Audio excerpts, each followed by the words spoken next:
مساكم بالخير والبركة. أولا نسأل الله رب العرش العظيم أن ينصر جنودنا البواسل، وأن يحفظ وطننا، وأن يديم الأمن والأمان علينا، وأن يحفظ لنا قادتنا. اليوم 15/8/1437.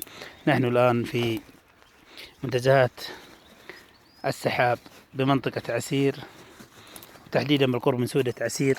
وهذه ولله الحمد خيرات اليوم، فلله الحمد والمنة. كميات البرد والأمطار الغزيرة التي جعلت الطبيعة بساط أخضر ورونق، فسبحان من خلق فأبدع.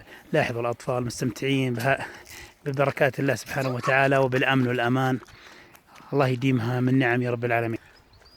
وهنا ارتواء للمزارع وطبيعة جميلة ورائعة، وهذه دعوة للسياحة الداخلية.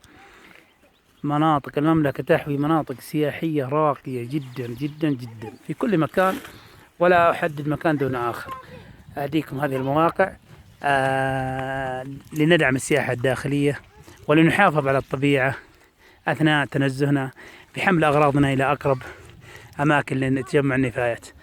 وربي يسعدكم تشاهدوا كم بسمة الأطفال واستئناسهم بهذه المناظر الرائعة. الله يجعل أيامكم سعادة وفرح. أخوكم سيد مشهور أبها.